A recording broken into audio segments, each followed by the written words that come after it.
I think that the fundamental message would be that the caliphate was at its greatest when it was at its most tolerant and multicultural.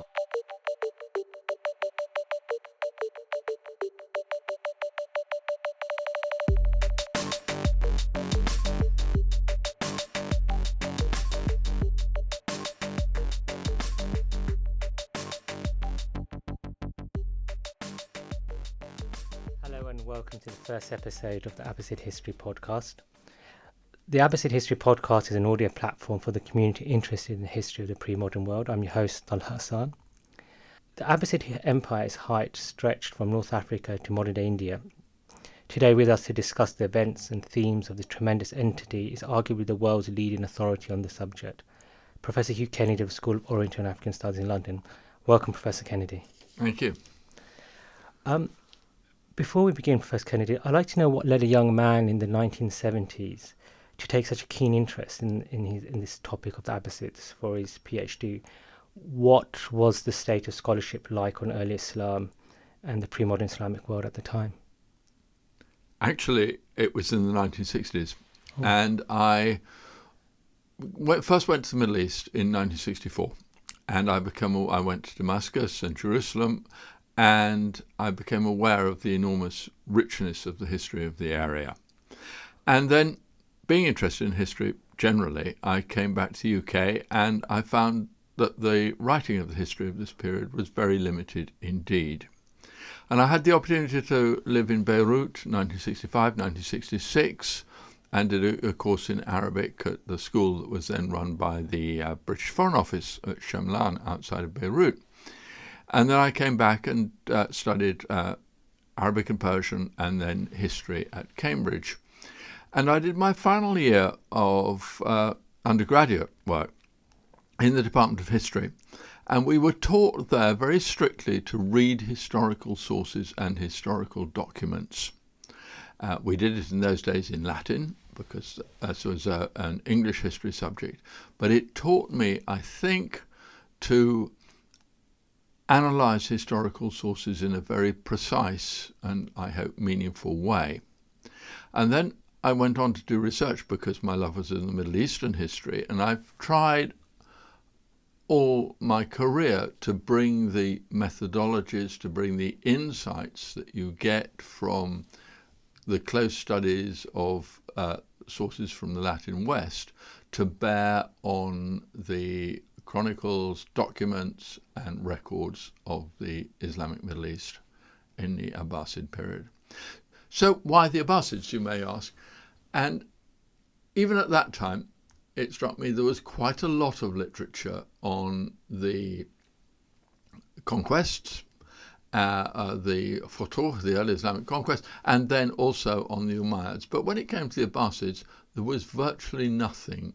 And there was no synthesis, there were very few guideposts to how you might look at it. And yet, it was clear from the very beginning, this was an immensely complex society that developed a very extensive literature of all different sorts on recording and analysing its details and so on. And it seemed to me the ideal thing to do research on. I saw a video with Professor Cook, in which he described how his fellow historians often regarded his topic of subject of early Islam as something eccentric and a source of bemusement, especially as it was seemingly very scantily documented and quite obscure. But this was pre 9/11. How have you found there to be a kind of interest in your subject after 9/11? There has clearly been a dramatic increase in the number of people studying early Islamic history and the way that it's done and so on. How far this is actually about 9/11, I'm not necessarily certain. I think it's partly to do with the large number of people of Middle Eastern heritage coming in, living in Western Europe and America, who brought with them their cultural interests and brought them into the academy. But the 9/11 was perhaps a spur, but I don't think it's the decisive thing. I think this was a movement that was underway before and gathered a pace afterwards. But it certainly is. The number of younger scholars who are working in this field now is just fantastic. I mean, it's really wonderful, the amount of interest and energy that this field is generating. The number of new approaches, the number of new ways of looking at things is difficult to keep up with in a way, but it is actually extremely exciting. Okay, so if we go back to the beginning, we have this empire, which at its height stretched across this enormous geography. So let's begin here. What fermented this revolution against the Umayyads in the first place? I think it was a feeling probably of, shall we say, disenfranchisement amongst a lot of Muslims in certain areas, particularly in Khorasan and northeast Iran generally. And the feeling that despite the protestations of the general ideology of the Ummah being an open society which people could navigate and, as it were, make their careers in fact it had been taken over by a regionally based oligarchy, and that was the Umayyad state, and it was regionally based in Syria. So there's a regional thing but going on here, but there was also an anti-elitist thing, or at least anti-the Umayyad elite thing going on here, a widespread feeling that perhaps the promises of Islamic thought and ideology had not been delivered, and that there was a better way of doing things. And the better way of doing things, people were persuaded, was to look to the family of the Prophet Muhammad, whatever that meant, because that was not an easy question. The family of the Prophet Muhammad, and rule by the family of the Prophet Muhammad would lead to the beginning of a much more open, a much more Muslim society, which would admit people of all sorts of races and backgrounds. And if we were to jump ahead a little, the downfall of the Abbasids is often marked by the Mongol onslaught, and some scholars have argued that their portrayed savagery is exaggerated. Notwithstanding that, how did it come about that this last caliph from this great pinnacle, they've reached this empire? How does it come about that the last caliph was apparently rolled up in a rug and stomped to death? Well, we have to think that there are two phases of Abbasid history, and in a way that they're quite different. The first phase is the universal caliphate that starts in 749, 750, the Common Era, and lasts till about 940, 950 of the Common Era. And this was a period when the Abbasids had pretensions, and generally, in many cases, accepted to be the leaders of the entire Muslim Ummah. Then there is a period of great change with the coming of the Seljuks and so on, and the Abbasid Caliphate revives politically after about the year 1100, and it goes through to 1258.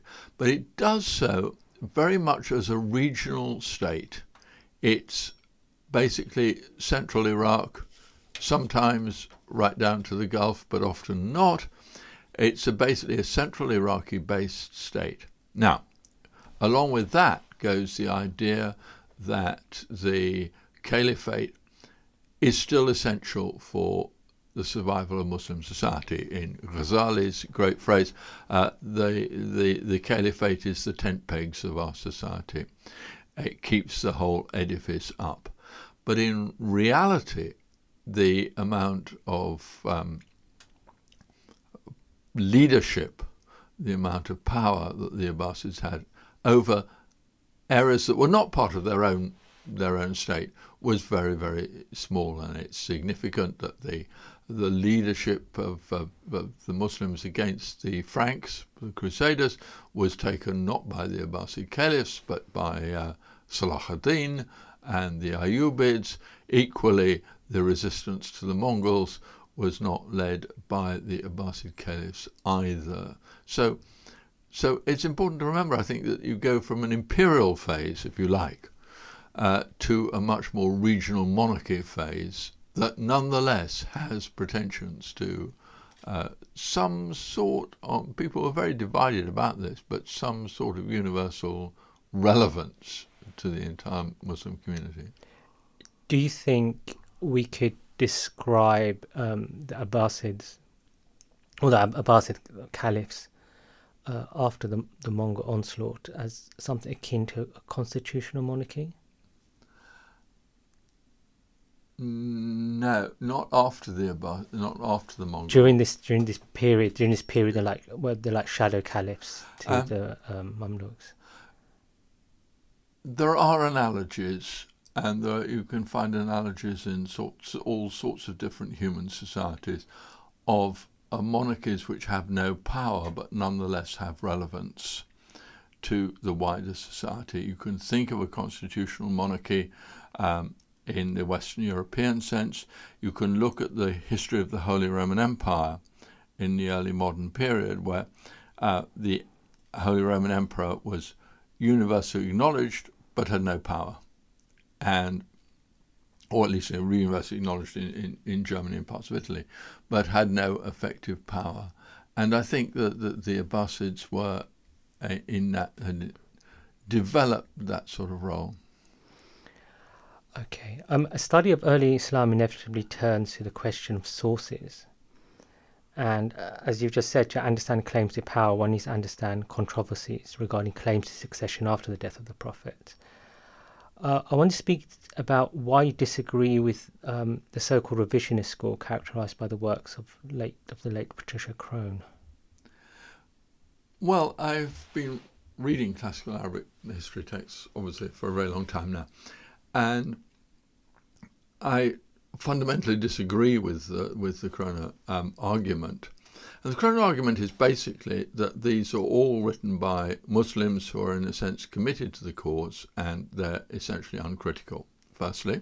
Secondly, that there are so many disagreements in them that we can't believe anything they say, and that therefore Patricia Crone, at least in the early days, went on to suggesting this was a whole history of early Islam, or the world of early Islam as portrayed by the sources was in a sense a confection of the early Abbasid period to explain something that existed, but everyone had long since forgotten what it was about or how it had originated. And the third point was that if we want to understand what early Islam looked like, then we should look to sources that are outside the Islamic tradition. And so you look to Greek sources, which are pre-Meagher, Armenian writers, and so on, to get an outsider's view. Yeah. And this seemed to me then, and it still seems to me now, to be a fundamentally mistaken point of view. It's true that the Islamic tradition has a great many contradictions in it. It's a huge body of evidence. Huge bodies of evidence always have contradictions in them. But it's very striking the way in which the body of historical evidence is not triumphalist, except marginally, in the sense of saying, this is the Islamic world is wonderful, we defeated all our enemies, and it's all, it's sweetness and light. The Islamic sources, early Islamic sources, dwell almost obsessively on divisions amongst the Muslims. And if you read a source like Tabari's History of the Prophets and Kings, the vast majority of the material relates to disputes about how Islamic society has been organised and should be organised. Whereas if this was made up by later generations to explain something, they would surely have ironed out everything. Everything from the satanic verses to the endless disputes in Umayyad Iraq about this thing, to the struggles of the Abbasid revolution, to provincial rebellions, Shi'i rebellions, are covered in exhaustive detail.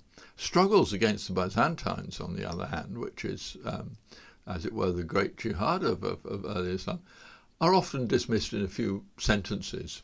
The priority is not there. The priority of the historians is to work out how the Islamic community should be organize itself, and how different people in the past have tried to work out the problems of this.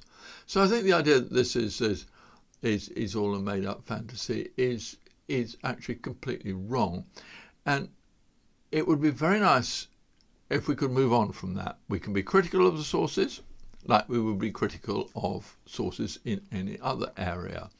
People still read the Russian primary chronicle about the origins of Rus, despite the fact it was written 300 years after many of the events. Bede's History of the English People is written well after the events it describes about the foundation of the Anglo-Saxon kingdoms in the post-Roman period in Britain. But historians nonetheless take them seriously. They say, this is what we've got and we must understand it and work with it. And that's how I feel with the Islamic sources. Having said that as well, a lot of the material that there is this cliche that all the sources were written down 300 years after the events and so on and so forth. But in fact, a lot of the material embedded in those and edited into those sources are clearly much more ancient and much more directly related chronologically with the period they describe. And by unpicking this and by identifying these things, then I think we can get a very, not an uncritical, but in a sense a more positive view of what the early Islamic sources are trying to tell us, and a much more helpful one, frankly, in trying to understand what went on. You look to Fred Donner as someone who's struck a very kind of healthy balance in approaching the sources. What is it about his works that you admire particularly? Well, Fred's work is very closely based on a critical and respectful reading of the sources. His first great book, which is called The Early Islamic Conquests, I can't remember exactly what the title is now, was firmly grounded in close reading of the Arabic sources. I think in more recent years he's become perhaps more distant from the close reading and attempting a wider interpretation and so on. But it is nonetheless firmly grounded in the early Arabic historical writings, which is, I believe, where we ought to start.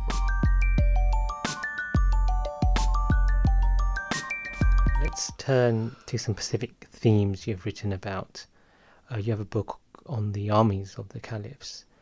What kind of military developments do we see during the Abbasid era in terms of technology or organisation? The book about the armies is concentrates extensively on political structures and about how the army is paid and what effects these have on society. But to go back to your first question, there's curiously little information in the early Arabic sources about exact military technologies, how battles were won, all those things that military historians really like about making maps about, the left wing coming in here and the right wing coming out and the cavalry coming up behind and so on. This is very, very difficult to reconstruct. Walter Kagi in his various books has attempted to reconstruct this, but frankly, it's not very convincing. The military technologies seem to be relatively static. Coats of mail are very important. Helmets are very important and very valuable. Military equipment is very valuable. And we find a lot about fighting and so on. People in early Islamic armies, people went into battle on horses and camels, but in the end they often end up fighting on foot. They got down and they fought on foot. What may be important, and I still don't completely understand this, I don't think anyone else does, is the invention of stirrups on horses, which seems a very sort of, an obvious thing. But in classical antiquity and up until around the year 700, horse riders did not have stirrups to put their feet in. In around that year, stirrups appear in battle narratives in the early Islamic period. And they're particularly connected possibly with the figure of Muhallab ibn Abi Sufra, the great commander who defeated the Kharijites in the time of the Umayyads. But we shouldn't perhaps put too much onto that. But the point about stirrups is that they give the mounted rider the stability to fight with swords on horseback, because people got off their horses, because without stirrups you can roll off. And I imagine, I've never fought on horseback, of course, obviously, and nor has anybody else we know ever done that. However, we can imagine these things. And the point about this is that the invention of stirrups and the spread of stirrups may have given cavalry the edge over infantry. The wars of conquest and the wars of the Umayyad period were largely fought by infantry arranged in lines of battle. Sufuf is the Arabic word, often kneeling down with spears to resist a charge. By the 9th and 10th century, battles seemed to be between groups of people on horses, and infantry are very much second-class citizens, or really not there at all. And I still think it's been controversial in history for a long, long time, but the invention of stirrups tilts the balance in favour of the mounted archer or the mounted cavalryman in warfare. So there is, I think, a change in technology. I've suggested that. I can't really prove it. But one result of this is that armies get much smaller. In the early Islamic conquests, we're talking about armies of 20, even 30,000. And I think this is entirely believable. There's no reason for it. By the time we get to the 10th century and the sort of crisis of the Abbasid caliphate, armies are never more than 5,000, really, and often there are a few hundred people. And so the whole numbers of the military declines dramatically. But on the second point, of course, that paying the army was what states did. And I've done sort of back-of-the-envelope calculations and so on to suggest that the budget of the Abbasid Caliphate, perhaps 70 to 80% of the money that was raised was spent on paying soldiers and the army. So that's a huge amount. This is what governments did. They collected money from taxpayers and paid an army to attack their enemies and defend themselves and so on. So the question of how is the military paid and so on becomes key to understanding how the state operated. Compared with the amount of money that was spent on the soldiers, the amount of money that was spent on, as it were, building mosques or building palaces or patronizing scholars and so on was marginal. It was a very small proportion of the main expenditure of the state. Let's turn to some specific other themes you've written about. You have a remarkable essay on an epistle by Al-Jahiz on the comparative merits of homoerotic and heteroerotic practice. Yes. And I think what I found remarkable about your essay was for its kind of unredacted use of the C word and F word throughout. Yes. Without resort to any of that language, could you tell us about some of your observations about developing ideas of sexuality during the Abbasid Well, I think what's interesting about the Jahiz essay is that it discusses the relative merits of basically boys and girls as sexual partners, and it's all written from an adult male point of view, of course. And it's curiously unjudgmental. It doesn't come down on one side or another. It is, at one sense, it's a literary sort of mufakhira, a literary boasting about these two different things. At another level, it's interesting because he is dealing with something that you would imagine to be completely taboo. At one level, the particularly homoerotic practices, homosexuality, sodomy, are completely condemned. And yet, by Islamic law, and the penalties that are suggested are very fierce and very. On the other hand, it's treated as a subject for literary debate here. And since, this is a comparatively old article, but since I wrote that, there have been more studies, particularly studies of Mujun literature and so on, pointing out this curious paradox in much classical Arabic literature, that there is a clear legal abomination. Mujun literature concerns all sorts of irregular, by legal standards, sexual behaviour, whether it's homosexual or heterosexual or zina of all sorts. But it also concerns things like the drinking of wine and so on. And the Mujun literature openly discusses these in a non-judgmental way. Often they're the subject of jokes, they're the subject of boasting, the long lists of khamriyat, of wine poetry and so on. And the interesting paradox is, how does this go alongside a legal code and a legal structure which condemns these things absolutely and demands had punishments for all these sorts of activities?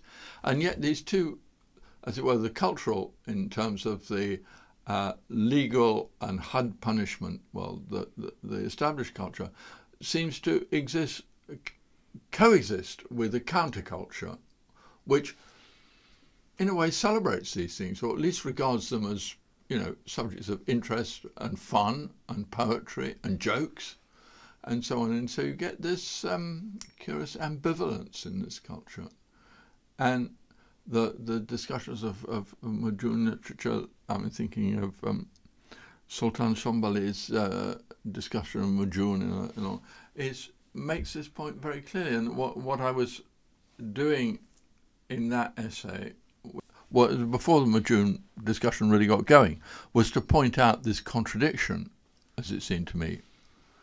And this contradiction that was pretty relevant in British culture up till the 1960s or so on. You've got this same disparity between people talking about gay relationships of one sort or another, and people were not well known for practicing, and a legal structure which made them illegal, and people got sent to prison and bad things happened. And so it's just an interesting societal thing, I think, and cultural identification discussion. I think what I found most remarkable in the conclusion of your essay was how you felt that there was a category of the homosexual, that you felt there was an identity of the homosexual, whilst others would argue this is a relatively kind of modern construct in the understanding of sexualities. Yes, I think that comes across from the sources. Now, lots of men did both, and that was considered to be quite a normal part of life. But there are people who are continuously described as Luwet, or whatever they are, whatever the word is, as if it was part of their identity. Now, again, it's often difficult to know whether these things are part of a joke or part of a literary topos, or whether they reflect a real thing that's going on there. But there are all sorts of strange things that go. In the Abbasid caliphate, it's enormous amount of love poetry was written. And there's a lot, even from caliphs themselves, but generally about heterosexual love poetry, about the love for slave girls and so on, and the love for slave boys. And notoriously Abu Nuwas was interested in both. In later generations, in the later Abbasid period, this sort of love poetry disappears. And if prominent people do write love poems, they're always about boys and men. Heterosexual love poetry is almost disappears from the caliphal canon and so on and so forth.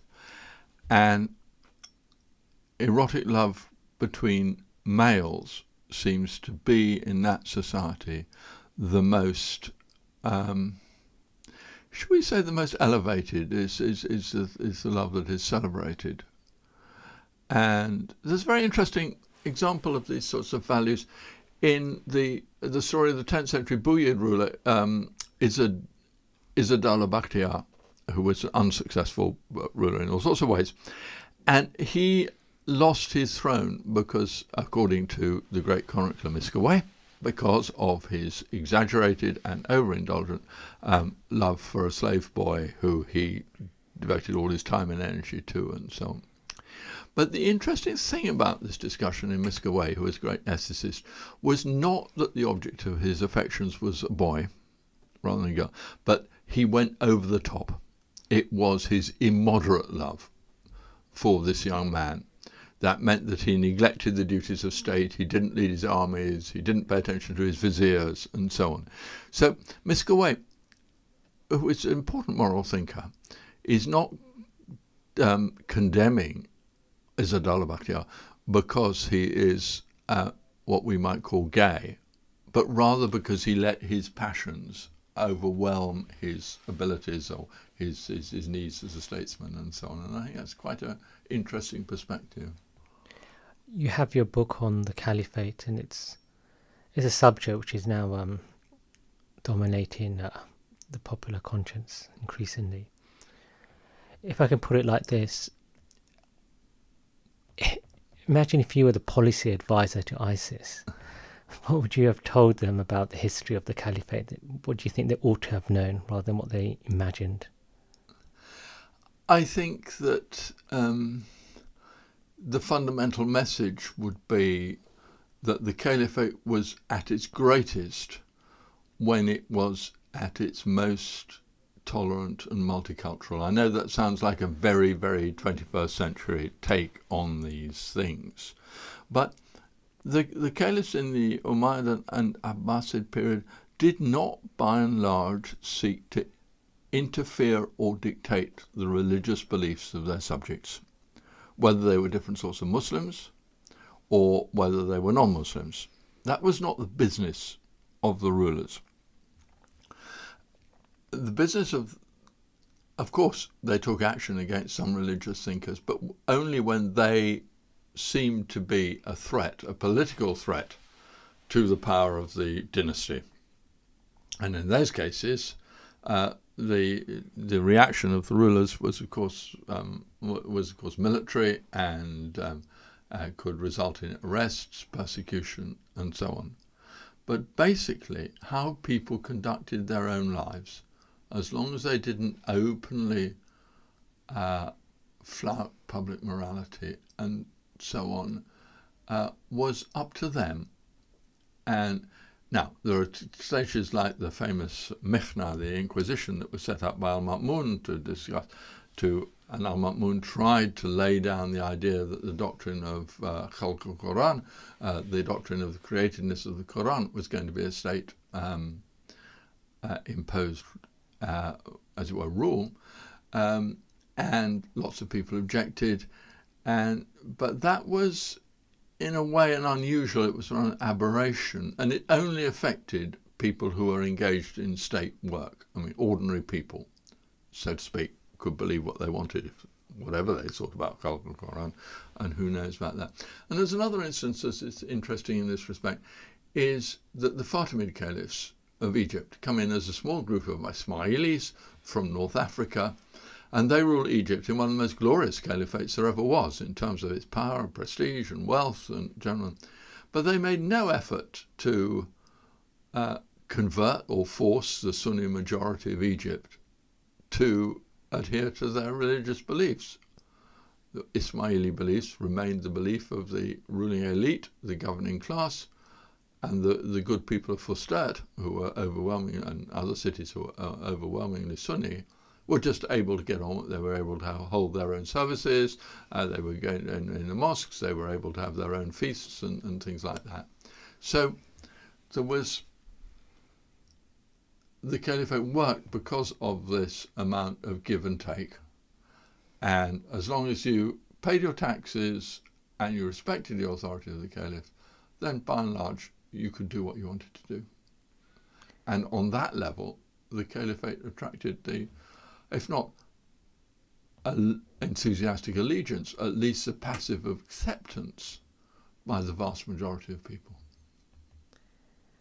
As we come to the end, tell us about the state of scholarship on early Islam and the pre-modern world now, and tell us about some of the current projects that are taking place and the way you see things heading. There are so many different and exciting and new ways of looking at things. There are new ways of looking at sources.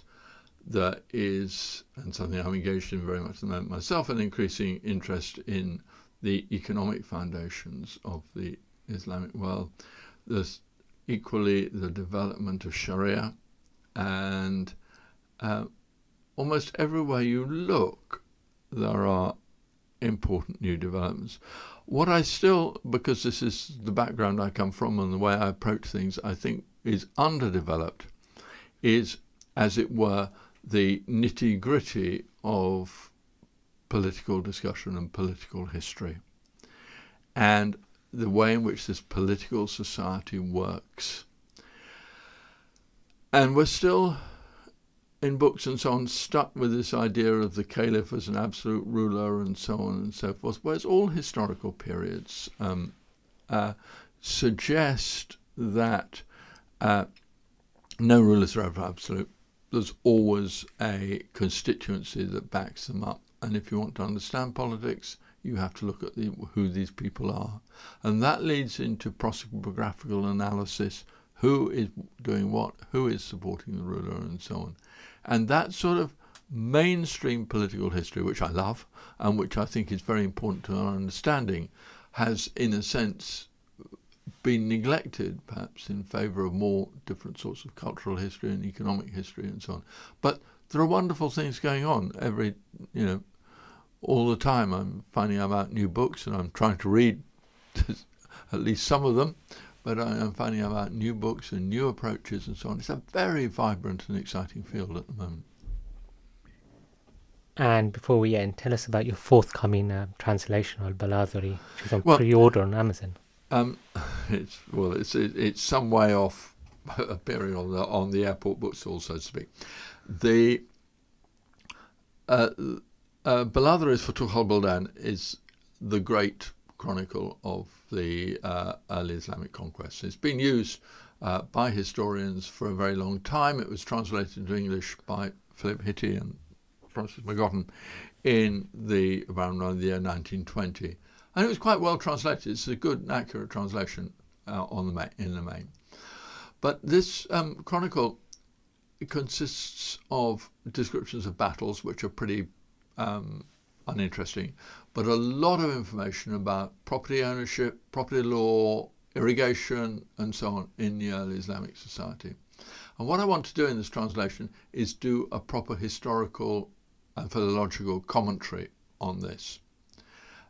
Which Hitti and McGotton did virtually no commentary at all. And in order to do that, I have to have a translation which I can agree with, because certain key words, I think, words for property ownership and so on, they gave a misleading translation for. So I need to do my own translation, which is very good for my Arabic.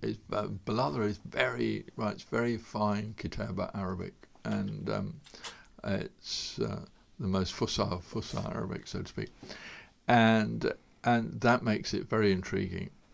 But it's also got all these other elements to it, and so that's what I'm going to try to do. But it'll be a while. Professor Kennedy, thank you for being our first guest. Thank you. That's a pleasure.